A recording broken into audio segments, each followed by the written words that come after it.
आसिफ वकार जी, पहले आपकी टिप्पणी। वो कह रहे हैं कलेजे को ठंडक तभी मिलेगी जब काशी, मथुरा, संभल में भी जगह जगह जहां पर हो, तभी ठंडक मिलेगी कलेजे को।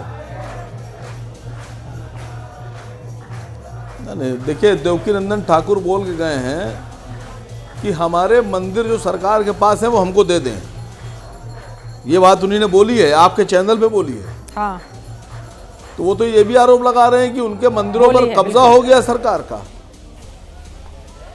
अभी आप मुसलमानों पे कह रही हैं कब्जा कर लिया, वो तो डायरेक्ट मोदी जी की सरकार पे आरोप लगा गए हैं कि मोदी जी की सरकार ने कब्जा कर लिया मंदिरों पर। अब इसको क्या कहिएगा आप? दूसरी बात, आपके चैनल के ऊपर आपके सामने आपने सुनती रही और जिहादियों का सपोर्टर बता दिया गया मोहन भागवत को। आपने उनसे सवाल भी नहीं पूछा, मैं पूछ रहा हूं उल्टा सवाल। जब देश में नौबत इस तरह की आ जाएगी तो अब इसके ऊपर कहा क्या जाए। मसला यह है कि जब जो मुसलमानों के साथ या इंसाफ की बात, जो संविधान के पालन की बात करेगा, उसको जिहादी कह दिया जाता है, चाहे कोई हो। अभी आप बोलिए, अभी आप ईमानदारी की बात बोलिए, ये लोग आपको भी यही कह देंगे, आपको भी कह देंगे जिहादी का असर हो गया।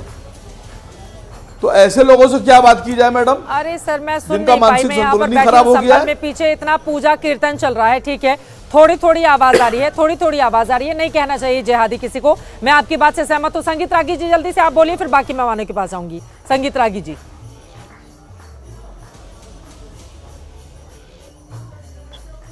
देखिए, जो उम्र को लेकर के आचार्य ये चक्रपाणी जी ने कहा और ये जिहादी अलमान, ये बहुत ही निंदनीय है, स्वीकार नहीं है मुझे।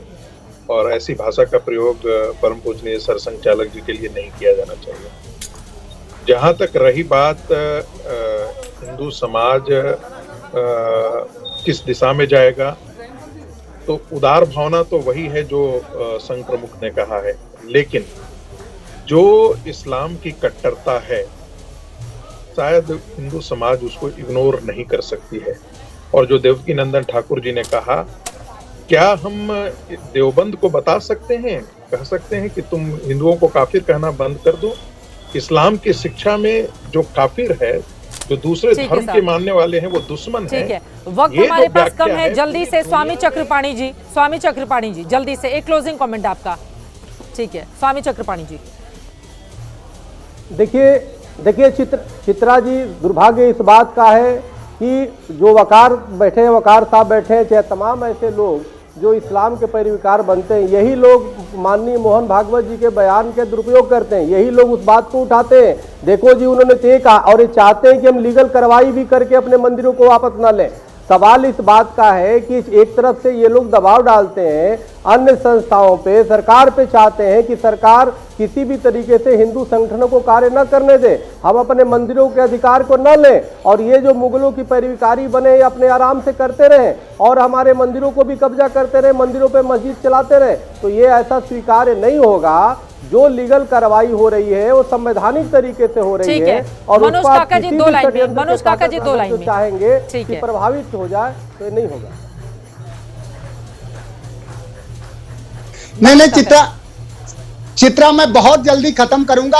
आज एक महाराज जी आए थे, आपसे कहे कि उनके भगवान पूछेंगे देवकीनंदन से कि तुम क्या कर रहे थे। उनके भगवान तो तब भी पूछेंगे। उन पर 2020 में मथुरा में दलितों के घर घुस करके गुंडागर्दी करने का आरोप है, तो उनसे भगवान ये भी पूछेंगे कि तुम साधु के भेष में दलितों के घर में क्यों कूदे, वहां मारपीट क्यों की है, दलित माताओं बहनों से छेड़छाड़ क्यों की है। और आपके संवाद में हम लोग तो कभी नहीं देखते हैं इस तरह के साधु के रूप में असाधु आ रहे हैं, जो अब मोहन भागवत को भी जिहादियों का समर्थक बता रहे हैं। तो अब भारतीय जनता पार्टी, जिसका आदर्श संगठन है आरएसएस प्रमुख, अब मोहन भागवत ये बताएं अपने साधु को, तथा कथित साधुओं को, रंगे सियारों को, कि वो जिहादियों के समर्थन से चल रहे हैं, कि संविधान के समर्थन से चल रहे हैं, कि धर्म के समर्थन से चल रहे हैं। ठीक है सर।